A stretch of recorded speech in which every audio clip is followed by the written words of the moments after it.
Hello, everyone. Bonjour tout le monde. Before I start, on behalf of all Canadians, I want to extend my deepest condolences and solidarity to the people of Ukraine who've endured unimaginable hardships due to the recent Russian strikes on critical energy infrastructure, which has tragically claimed lives. We stand with Ukraine and reaffirm our support for its resilience in the face of such terrible aggression and loss. As we gather here at this pivotal moment, these shocking events remind us of the profound importance of ensuring that energy remains a source of safety and stability for all nations. Before proceeding, I'd like to acknowledge that we are here on the traditional territories of many nations, including the Mississaugas of the Credit, the Chippewa, the Haudenosaunee, and the Wendat peoples, and that it is now home to many diverse First Nations, Inuit, and Métis people. I also acknowledge that Toronto is covered by Treaty 13, signed with the Mississaugas of the Credit, and the Williams Treaty signed with multiple Mississaugas and Chippewa bands. I'm honored to be here today with Minister Anand and Ukraine's Energy Minister Svitlana Grynchuk, who's been helping to lead her courageous country through an incredibly difficult and unjust war. I'm also joined here by Dan Hanich, CEO of Focus Graphite, whose impressive work is at the forefront of driving sustainable innovation in mining. Today, as we stand at the center of evolving geopolitical landscapes, we are reminded that energy and natural resources in all of their forms are inseparable from security, sovereignty, and stability. And while certainly crucial, it is no longer just conventional energy that defines the contours of energy security. We also depend on critical minerals for defense, technology, and energy systems, as do our allies, very much including Ukraine. These resources are the new foundation of global security and economic strength. That is why today I'm proud to announce a significant step forward in Canada's clean technology and critical minerals strategy. And I'm particularly delighted that it involves Ukraine. Canada's new government is making an important investment of up to $14.1 million to support Focus Graphite's effort to commercially demonstrate an innovative, chemical-free electrothermal purification process for natural flake graphite. This project development, in close partnership with Ukraine's Thermal and Material Engineering Center and the American Energy Technologies Company, will purify graphite sourced from Quebec's Lac Knife and Lac Telepica deposits. High-purity natural flake graphite is important because it is used in lithium-ion battery anodes, fuel cells, aerospace components, and advanced coatings for defense and infrastructure relevant in Canada, in Ukraine, and across all our allied nations. Our Ukrainian partner will collaborate on equipment and facility design, while our American partner will focus on supplying thermal purification process services. By using Quebec's clean hydroelectricity and eliminating chemical waste streams, this project combines technological innovation with environmental responsibility. It is a blueprint for how reliable democratic partners can work together to build a secure and sustainable supply chain. This work is being undertaken under a memorandum of understanding between Focus Graphite and Ukraine's Thermal and Material Engineering Center to collaborate on designing, building, and supplying the equipment necessary for purifying graphite. It's truly inspiring that even amid the severe challenges of war, the resilient people of Ukraine continue to unite and drive sustainable progress. This unwavering demonstration stands as a powerful statement, the spirit of their nation, and I can speak for myself and all Canadians, it inspires all Canadians as well. As we look ahead, one thing is clear. Critical minerals are not just an economic opportunity, they are a strategic necessity. Through partnerships like this one, Canada is proud to help build supply chains that our allies can rely on. Together, we will secure the resources that power our future and ensure that the future is safe, sustainable, and democratic. I'm now pleased to welcome my colleague and friend, Minister Anand, to the mic to announce further support for Ukrainian energy security.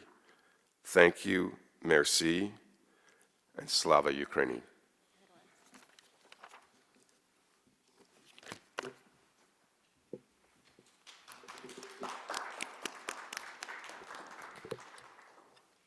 Bonjour tout le monde. Good morning, everyone.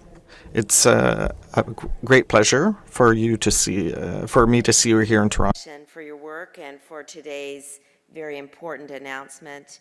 And thank you very much, Minister, for being here today as well.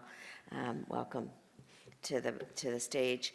Let me begin by saying that Ukraine's security is our collective security, both Canada and the world's. It has been 1,352 days since Russia began its illegal and unjustifiable full-scale invasion of Ukraine, a war that Putin predicted would last for 3 days, and 3 years later, Ukraine is still standing strong. The Russian side is stalled on the battlefield and has now resorted to barbarically attacking Ukrainian civilians and civilian infrastructure, kindergartens, apartment blocks, seniors' homes, and hospitals. And perhaps the most cynical part of Russia's war effort has been its attacks on Ukraine's energy infrastructure, be it in the bombing of the Kakhovka hydroelectric dam in Kherson, which caused massive flooding and dislocated thousands of people, or the shelling of the Chernobyl nuclear power plant, a grim reminder of the Soviet legacy where one of the world's worst nuclear meltdowns occurred, or the occupation of Zaporizhzhia nuclear power plant. Russia's actions have been, in all of these and other cases, reckless, targeting Ukraine's electricity grid and infrastructure. Since the beginning of the war, the Russians have had an insidious policy to let the Ukrainians freeze in the dark by attacking their energy grid as winter approaches. Between March and September alone, over 3,000 strikes have targeted critical infrastructures. These attacks have disabled approximately 60% of Ukraine's domestic gas production capacity, and more than 70% of Ukrainian households rely on natural gas every day to heat their homes and cook their meals. And yet, Ukrainians survive, and have survived in shelters with generators and brave repair works with ingenuity. Now winter again approaches, and once again Russia is weaponizing the cold, unleashing a vicious and unjustifiable campaign against Ukraine's energy infrastructure. And when brave repair crews rush to restore power, Russia strikes them again in secondary target attacks. Russia's strikes are not strategy, they are savagery. No heat, no water, no light, only cold air slicing through walls, freezing homes, hearts, and hope. And Canada, in our foreign policy, has not stood on the sidelines watching as a spectator.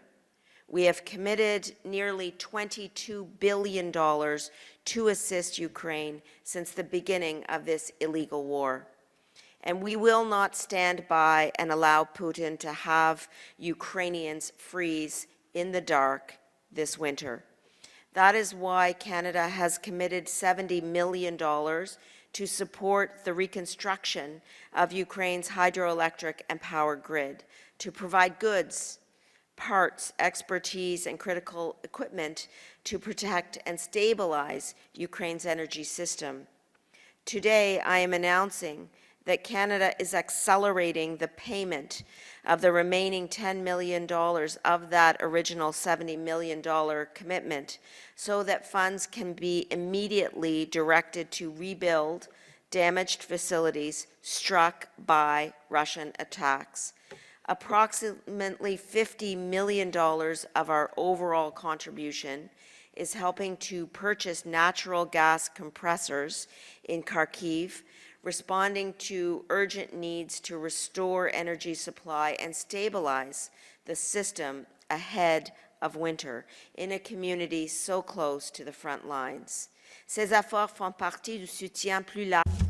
These efforts are part of a wider economic, military, and humanitarian effort on the part of Canada to render secure and stable Ukraine and to respond to Ukraine's changing needs. Or item in addition to the announcement relating to energy infrastructure in Ukraine today, and that's in regards to the Antonov cargo plane, which is in Toronto and has been since the beginning of the war. The Antonov aircraft stands as a powerful symbol of accountability.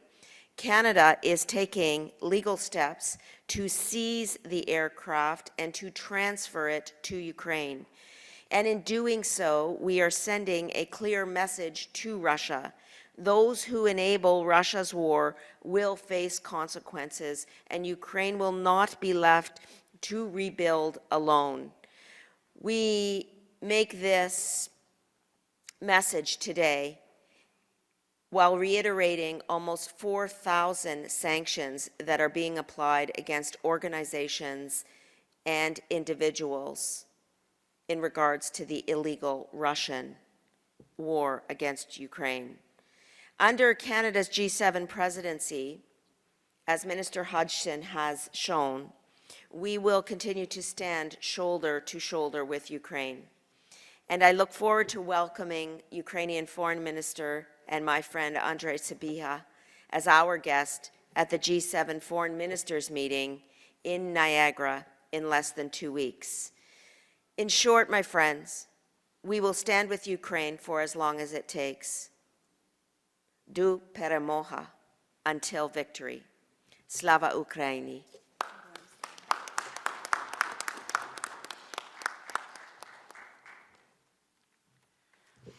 Good morning, dear colleagues, dear friends.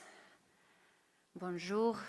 It's a big pleasure for me to be here with you today, and I want to thank my colleagues, my friends, the Minister Hodgson, Minister Anand, for the invitation and for this announcement, for this support since the beginning of the full-scale invasion. And even now, Canada, Canadian government, and Canadian people stay with Ukraine, support us with different instruments, with different types of support, not just financial and in kind, but also sanctions. It's very important because we need to push Russia to stop this war, to stop these destructions, to stop these attacks. And unfortunately, the energy infrastructure during all these almost 4 years is the main goal, one of the main goals for Russian attacks, for Russian hundreds, thousands of drones and missiles. And during these 4 years, we have the really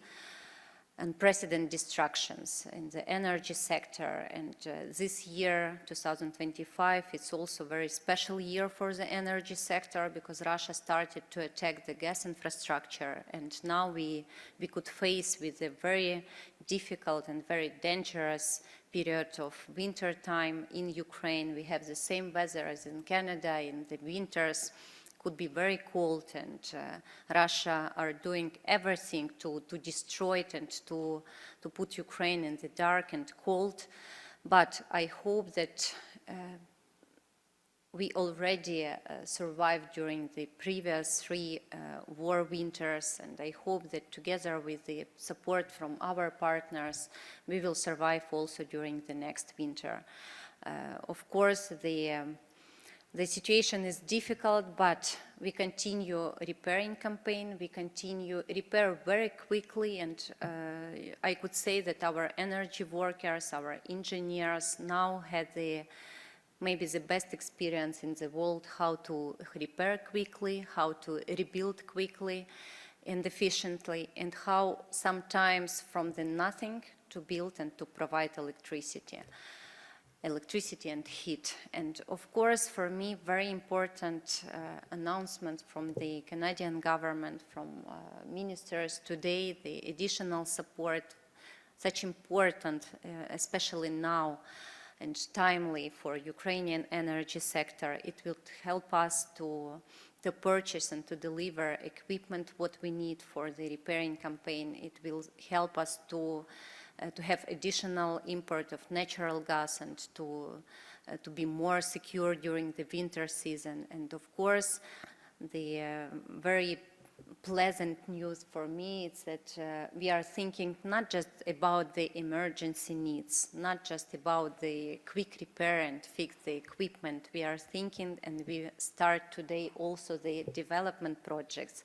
And I thank the Canadian government for this support. You involve the Ukrainian engineers, Ukrainian companies to your projects, very progressive new technological projects. And in Ukraine, we have really good experience and very high-level expertise and experts. And I'm very happy that we will continue this cooperation. Also today, together with Minister Hodgson, we signed the memorandum of understanding, letter of intent, and we will continue work, and we will continue develop and implement the cooperation between our countries, between our companies, between our businesses in the energy sector. And I hope that it will be the very successful story, not just for Ukraine, but also for Canada. Thank you, colleagues. Thank you for your support. Merci beaucoup. Thank you again.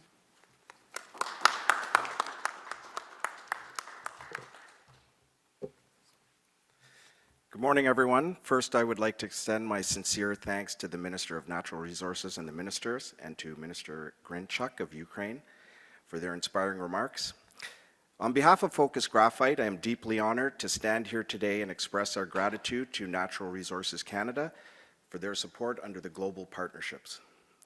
This grant will enable Focus Graphite to commercially demonstrate Canada's first chemical-free electrothermal purification process for natural flake graphite. The breakthrough will enable the creation of advanced materials essential for aerospace, defense, batteries, and high-tech applications, while aligning perfectly with Canada's ESG values and commitment to sustainable mining. To deliver this project, we look globally for partners with the right expertise and founded in the Ukraine, a country whose engineers have decades of leadership in high-temperature electrothermal systems. Despite the many challenges facing Ukraine today, we decided not to simply import the technology, but to build it collaboratively. Ukrainian engineers will lead the design and project management, while fabrication and assembly will take place here in Canada under their guidance. This partnership embodies the very spirit of the G7 innovation through collaboration, where allies work together to secure clean, responsible, and resilient supply chains for their critical minerals that underpin our collective security, prosperity, and sovereignty. We are proud to support our Ukrainian partners during a difficult time, just as this initiative supports Canada's leadership in the global energy transition. Together, we are providing that when nations unite behind a common goal, we can build technologies and partnerships that strengthen both our economies and our shared future. Thank you. Over to the moderator.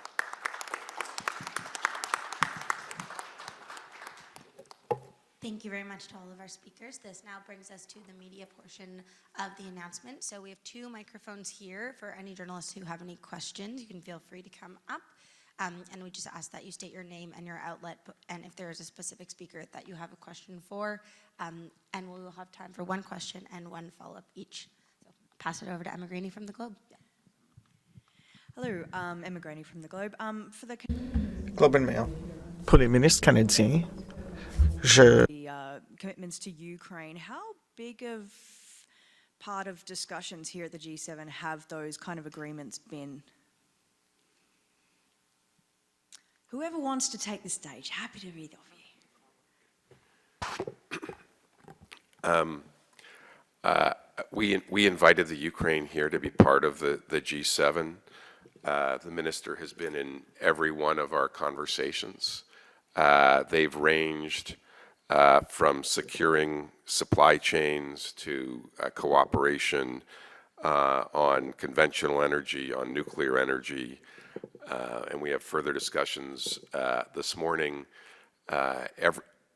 What's really key to me is I think the support you're hearing today that Canada expressed for the Ukraine was expressed as deeply by all of our G7 colleagues, and we're heading into another day of discussions, and the Ukraine will be part of those discussions as well. Well, thanks for the question.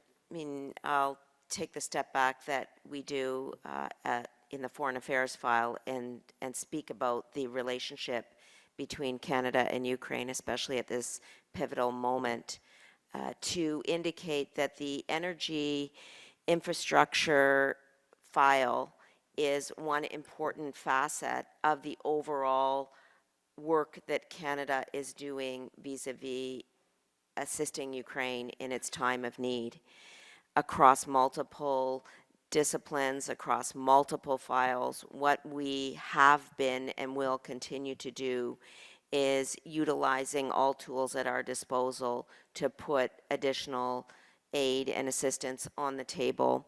It has been a priority of Prime Minister Carney since he was elected, and indeed he marked that by traveling to Ukraine itself.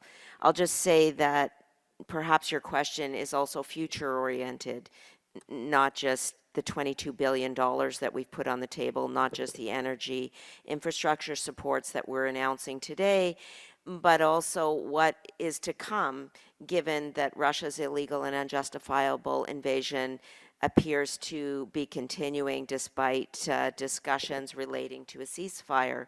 And in that context, Canada will continue to support Ukraine in whatever way we can. My presence here today, in fact, has resulted from conversations that I've had with Minister Sabia, my counterpart in Ukraine, in New York at the UN General Assembly, as well as in Kananaskis when he attended with President Zelensky. And he will be coming to join other G7 ministers as what we call an outreach partner, so that we can, as a group, continue to discuss how we can support Ukraine multilaterally. So this is a multi-year, multi-country effort to ensure that we're supporting democracy, sovereignty, the rules-based international order, and the territorial integrity of Ukraine while it fights on the front lines for us all. I don't have a follow-up. You covered that. Thank you. Hi, Zian with Politico. This one's for Minister Anand. So I have a question about the Antonov plane. Could you go into more details about what legal steps Canada is taking now?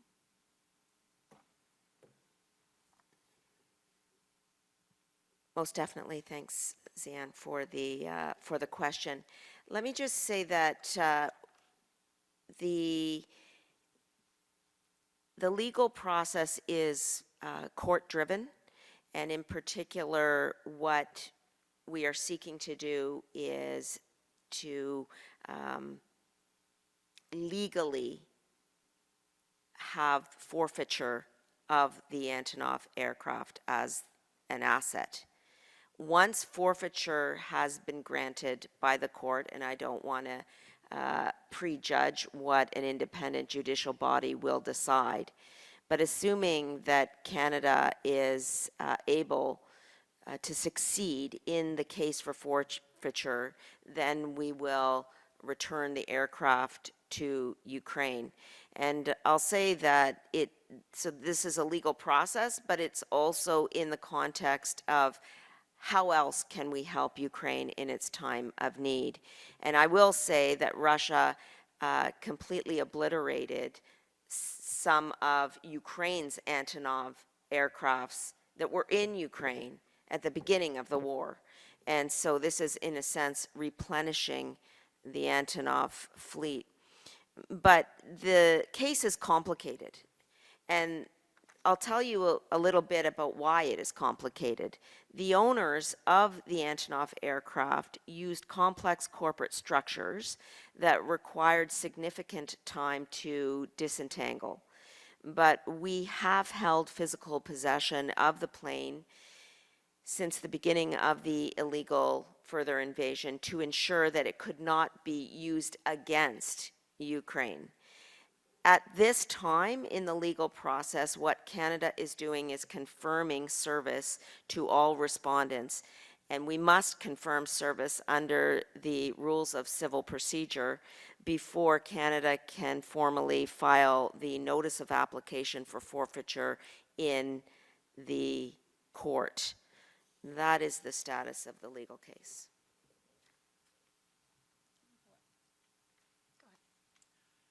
Nathaniel Dove from Global News. Follow-up for Minister Anand, I guess for my colleague's question. The EU are struggling with seizing Russian funds in Europe, especially Belgium is quite apprehensive about it. How is this seizure different from that, besides obviously being a plane and assets? And I guess what blowback do you anticipate or pressure do you anticipate facing? Well, let's break it down. How does forfeiture occur? Forfeiture under law can occur either through a court-driven process or legislatively. And the government of Canada has been considering all options to assist Ukraine. And while we examine other means of forfeiture, we took the decision to move through the court process with regards to the Antonov aircraft. Does that mean this is the only method? No. Does this mean that we're using all tools at our disposal? Yes. Okay, and question for Minister Grynchuk.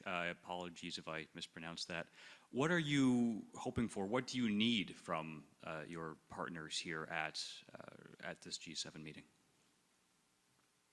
Thank you. Thank you for the question. Of course, we understand that the next winter will be very difficult and very challenging for us. And of course, the first task for the Ukrainian government, for Ukrainian people, and we discuss it with partners, it's to help Ukraine to make the quick repair of the energy system and to have enough equipment.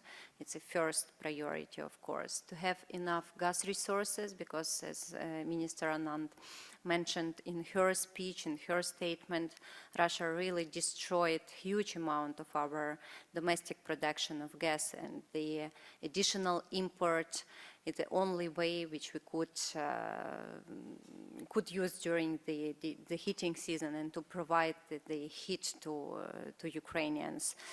Of course, the additional pressure using the sanctions to Russia, and I think that and all Ukrainians, we are sure that just sanctions and ban of Russia in different areas could push them and could put them to the peace negotiation table. And of course, for us, the first priority is to survive during this winter season, and the second priority, the same priority, is to start the negotiation process, to push Russia to the negotiation. Thank you. Hello, I'm Divya from Reuters. I have a question for the Ukrainian Energy Minister. Just 6 months ago, Ukraine signed a minerals deal with the United States. Just wanted to understand from you, has there been any update on that? Any progress? Did you discuss anything yesterday or today about that? Yeah, we had the special session about the critical minerals, about the global situation with the critical minerals, about the development and constructed the new supply chains. But with US, we signed the special agreement regarding the critical minerals. We already finalized all the bureaucratic issues, all the legal procedures, and we already started the first projects with the lithium deposit. And also we have the additional contribution from the US for the geological assessment, for the updating the geological data, and we will continue with another minerals. It started. I have a follow-up question for Minister Hodgson. Did the ministers discuss Trump's intention to resume nuclear testing, and what was the reaction? Sorry, to resume. The nuclear testing, Trump made an announcement a couple of days ago that they're going to start nuclear testing. Was it discussed? No, at the G7, it's only peaceful uses for nuclear power. Okay, so it didn't come up, just checking. No. Thank you. Hi, Danielle Bokov with Bloomberg. This is for Minister Anand. I'm just wondering if you can tell us what percentage of the assets that have been seized by Canada the plane represents. Actually, that's a really good question. Let me get back to you on that. Thank you. All right, seeing no further questions, that concludes our, oh, okay. Come on up. Sorry, Tom Blackwell from the National Post. This is a question for Minister Grynchuk. I'm just wondering if you can explain a bit more what you were talking about earlier about Russian attacks on the natural gas infrastructure in Ukraine and what's happening, what they've done, and what impact that will have this winter on heating and that kind of stuff. Thank you very much. As I already mentioned, Russia started to attack the gas infrastructure this year after the over of the transit of Russian gas, and in February this year we lost more than 40% of the gas production, but we returned. Our gas workers, they already returned before the new wave of attacks, the level of production. Now we have the additional damages, and of course it will have influence for the heating season, for the providing the heat and gas to the consumers, to the Ukrainians. Because of that, we asked the partners, and we accumulate the domestic resources for additional import of gas resources. It's very important for us to have enough natural gas in our storages and to save the natural pressure in our storages. It will help us to use this gas during the heating season, even if Russia will continue attack and will destroy the major part of our gas infrastructure. It will help us to save the system and to save the possibility to provide gas to the people. Just a quick follow-up. Minister Anand mentioned that there is, sorry, this is a question for Minister Grynchuk. Minister Anand mentioned that there was support from other countries at this meeting for Ukraine. I mean, we know that President Trump in the U.S. has sort of vacillated in terms of his level of support for Ukraine. How would you describe your interactions with the U.S. delegation at this particular meeting? Have they been similar to other countries in terms of the support that they've offered? You know, in energy, we have the situation that all partners continue to support us, and I'm very grateful for this, because all partners, including the US and of course the Secretary Wright, he is the great friend of Ukrainian energy sector. All partners understood that the energy is the base for the economic development, for the people surviving, and of course for all it's very clear, unfortunately not for Russia, that it's civilian infrastructure, and attacking the energy system Russia could create a humanitarian crisis. It's not about the military objects. They attack directly the civilian infrastructure, and they know very well what they want. They want to put Ukraine in the dark, they want to froze Ukrainian, and they want to create the humanitarian crisis. And of course, for Ukraine, and I'm sure that for all our partners, it's not possible to allow Russia to do it, to realize this scenario. Thank you. Okay, merci beaucoup. Cela conclut l'événement aujourd'hui. That puts an end to the press conference. Merci. Thank you.